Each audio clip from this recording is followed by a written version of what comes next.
ॐ ईशावास्यमिदं सर्वं यत्किञ्च जगत्यां जगत् तेन त्यक्तेन भुञ्जिता मा गृधः कस्यचिद्धनम्। परम आदरणीय गुरुजनों का वंदन और सभी प्यारे छात्रों का स्वागत है। चौधरी चरण सिंह विश्वविद्यालय की बीए, बीएससी, बीकॉम इत्यादि कक्षाओं के द्वितीय वर्ष में फाउंडेशन कोर्स संस्कृत के अंतर्गत निर्धारित पाठ्यक्रम के पाठ्यांशों का अध्ययन हमने करना प्रारंभ किया था। प्रिय छात्रों, उसी क्रम में हम अनेकों पाठ्यांशों का अध्ययन कर चुके हैं और इस समय हम अध्ययन कर रहे थे संस्कृत कवि परिचय, और संस्कृत कवि परिचय के अंतर्गत गद्यकारों का अध्ययन हम लोग कर रहे थे। गद्य काव्यकारों के अंतर्गत आचार्य दंडी के बारे में हम जान चुके हैं। आचार्य दंडी के बाद आज हम अध्ययन करने जा रहे हैं आचार्य बाणभट्ट का।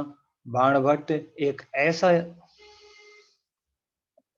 संस्कृत जगत के लेखक हैं जिनके बारे में किसी प्रकार के असमंजस की स्थिति उनके किस समय हुए थे, उनके परिवार के कौन माता पिता थे इत्यादि विषयों की अस्पष्टता बिल्कुल भी नहीं है। बिल्कुल स्पष्ट उनके बारे में जानकारी ज्ञात होती है, क्योंकि उन्होंने अपने हर्षचरितम नाम के ग्रंथ में और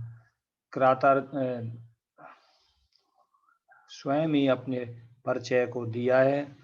प्रिय छात्रों, इन्होंने अपना परिचय दिया और इनका परिचय स्पष्ट रूप से प्राप्त होता है। यह तो है ही, अन्य जो संस्कृत के राइटर हुए हैं, लेखक हुए हैं, उनका समय, उनके बारे में जानकारी भी इन्हीं को आधार स्तंभ बना करके जानी जाती है कि उनका समय तो निश्चित है, उनके बारे में कोई डाउट नहीं है।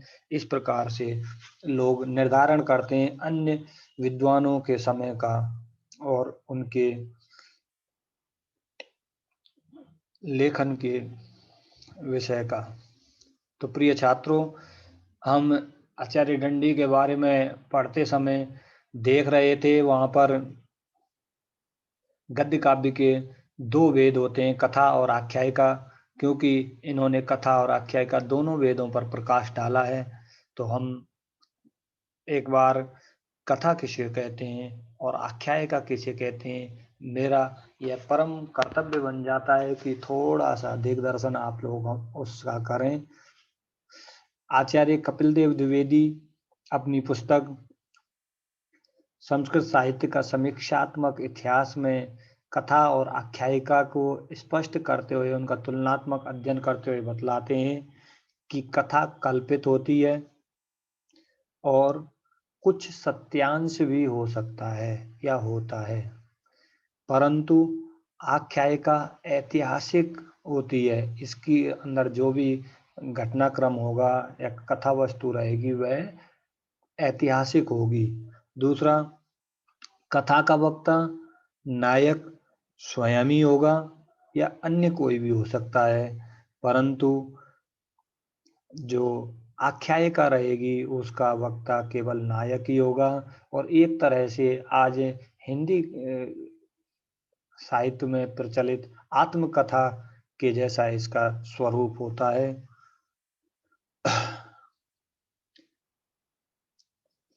आख्यायिका का विभाजन उच्छ्वासों में होता है। कथा में उच्छ्वासों में विभाजन करने की कोई अनिवार्यता नहीं होती है।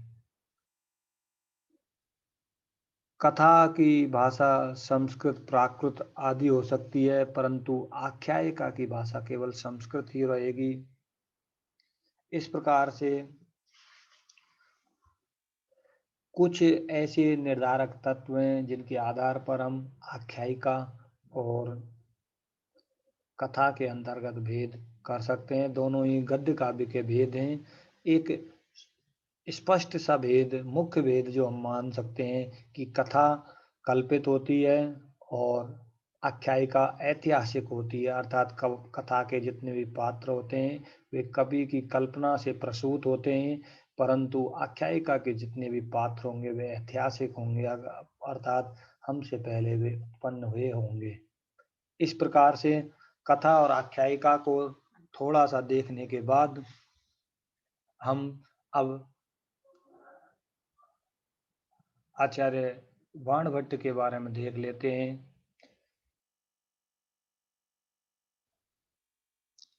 बाणभट्ट, जिनको बाणस्तु पंचानन कहा गया है और जिनके बारे में बिल्कुल स्पष्ट जानकारी हमको प्रत्येक क्षेत्र की मिलती है, चाहे उनका व्यक्तित्व हो, चाहे उनका कृतित्व हो। पहला ही पॉइंट हमने जो बनाया है कि बाण संस्कृत के उन लेखकों में से एक हैं जिनके जीवन एवं काल, जीवन के विषय में उनके माता पिता इत्यादि, परिवार, गोत्र इत्यादि, कहाँ के रहने वाले थे और उनका समय क्या था, किस समय पर उत्पन्न हुए थे इत्यादि सभी जानकारियां निश्चित रूप से प्राप्त होती हैं, क्योंकि कादम्बरी की भूमिका और हर्षचरितम के पहले 2 उच्छ्वासों में इन्होंने अपने वंश से संबंध जानकारियां पूरे विस्तार के साथ दी हैं। प्रिय छात्रों, हिंदू हृदय सम्राट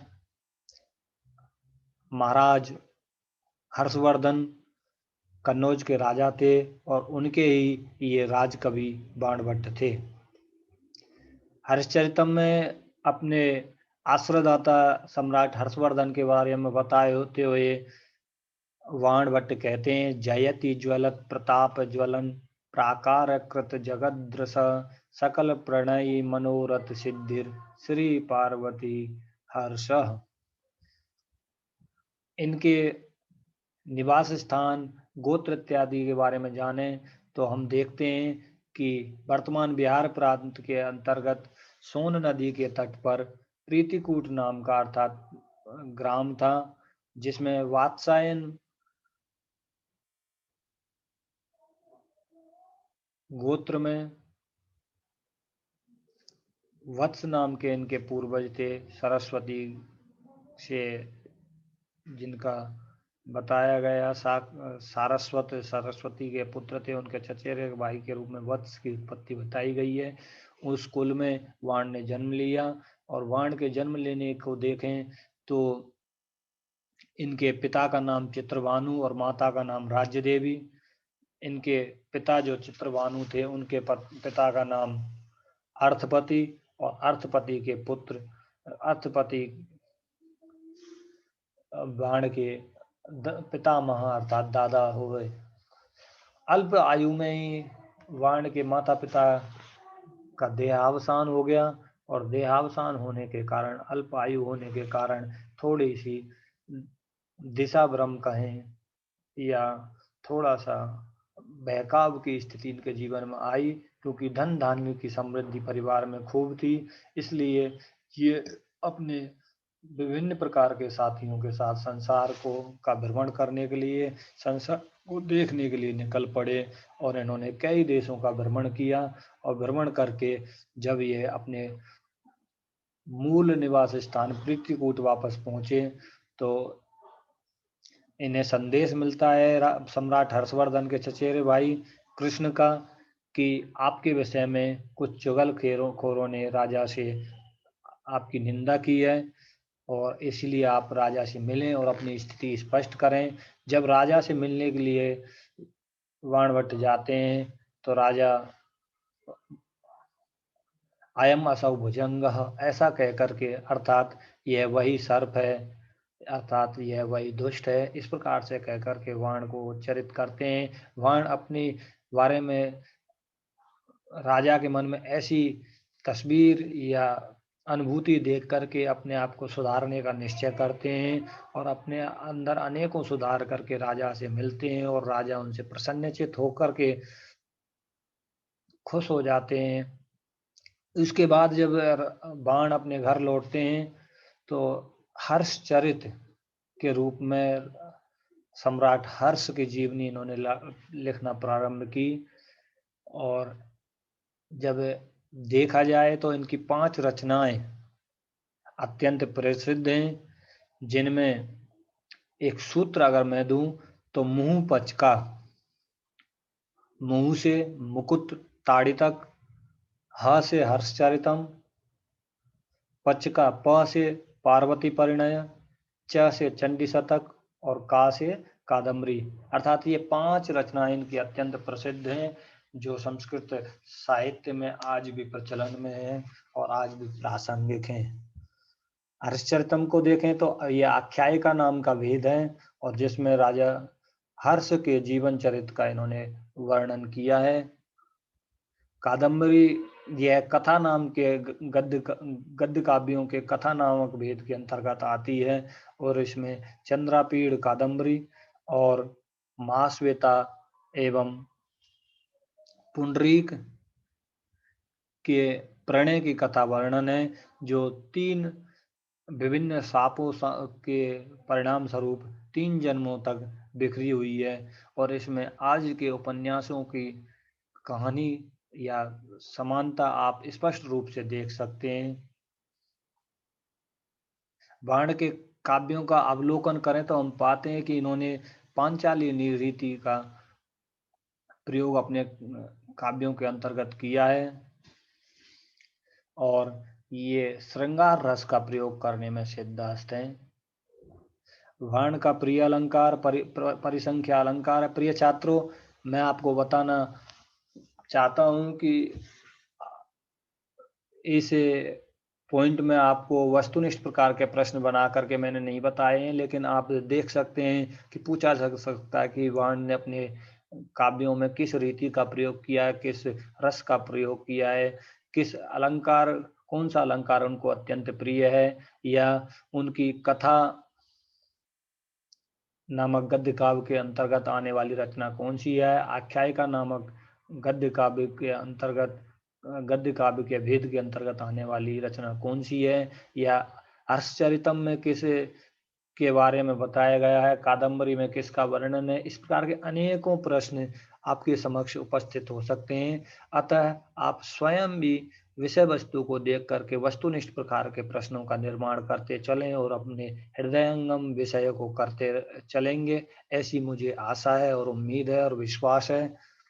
आप जो सहयोग करने की कामना, इच्छा हमारे मन में आई है, उसी प्रकार से आप भी इस विषय को अपने हृदयंगम करने का प्रयास करेंगे। वाण के बारे में कहा गया है, वाणोच्छिष्टम जगत सर्वम, अर्थात इस संसार में जो भी कुछ कहा गया है, जो भी कुछ कहने लायक था, वह सब कुछ वाण ने ही कह दिया है। कोई भी ऐसी बात नहीं रह गई जो कहने लायक थी और उसको कहने लायक को वाण के द्वारा नहीं कहा गया हो। इसलिए वाण के बारे में वाणोच्छिष्टम जगत सर्वम इस प्रकार की का कथन प्रसिद्ध है। आप देखें तो वाण के बारे में अनेकों प्रशस्तियां प्रसिद्ध हैं। आर्या सप्ततिकार गोवर्धनचार्य उनको वाणो वाणी बभूव इस प्रकार से कहते हैं, और तिलक मंजरीकार ने भी केवलोपि स्फुरन वाण करोति विमदान कवीन, त्रिलोचन ने भी हृदय लग्नेन वाणेन यन्मन्दोपि पदक्रमः इस प्रकार से कहा है। और राघव पांडवीयकार कविराज, इनके बारे में ये मैं कहना चाहता हूँ, इनकी जो रचना है राघव पांडवीयम, ये रचना राघव अर्थात भगवान श्री राम और पांडव इस प्रकार इन दोनों के अर्थों को देने वाली है, अर्थात द्विअर्थी यह रचना है। तो इसमें कविराज कहते हैं, सुवंदुर्वाण भट्टश्च कविराज इति त्रये वक्रोक्ति मार्ग निपुणश्चतुर्थो विद्यते नवा। प्रिय छात्रों, इस प्रकार से हम देखते हैं आचार्य वाण भट्ट के द्वारा 5 प्रमुख रचनाओं की रचना की गई, जिसमें से मुकुट ताड़ितक, हर्षचरितम और पार्वती परिणय, चंडी शतक, कादम्बरी हम देख पाते हैं। और वाण के जीवन परिचय के बारे में भी हमने जाना। अन्य भी कुछ विशेष जानकारियाँ आप विभिन्न ग्रंथों का अवलोकन करके प्राप्त कर सकते हैं। प्रिय छात्रों, और वस्तुनिष्ठ प्रकार के प्रश्नों का ज़्यादा से ज़्यादा अभ्यास करें, जिससे कि आपका भी भला हो और आप आने वाले समय में अन्य छात्रों को भी संस्कृत फाउंडेशन कोर्स पढ़ने के लिए, और संस्कृत कठिन नहीं सरल भाषा है इस प्रकार से कहने में समर्थ हों, और इस प्रकार का प्रचार प्रसार आप छात्रों के बीच में कर सकें। उसके लिए नितांत आवश्यक है कि आप वस्तुनिष्ठ प्रकार के प्रश्नों का निर्माण करें, जिस प्रकार से उदाहरण के रूप में अनेकों प्रश्न आपको बताए गए। बाणभट्ट के पिता का नाम क्या था? बाणभट्ट की माता का नाम क्या था? बाणभट्ट कहाँ के रहने वाले थे? और उन सभी प्रश्नों का निर्माण करने के बाद उन सभी प्रश्नों के हल खोजें, और हल खोजने के बाद निश्चित ही आप अपने परीक्षा में 100% सफलता प्राप्त करने में समर्थ होंगे, ऐसी मेरी आशा है। धन्यवाद प्रिय छात्रों, आप सभी को, और आगे की वीडियो में फिर हम मिलेंगे पुनः। तब तक के लिए धन्यवाद।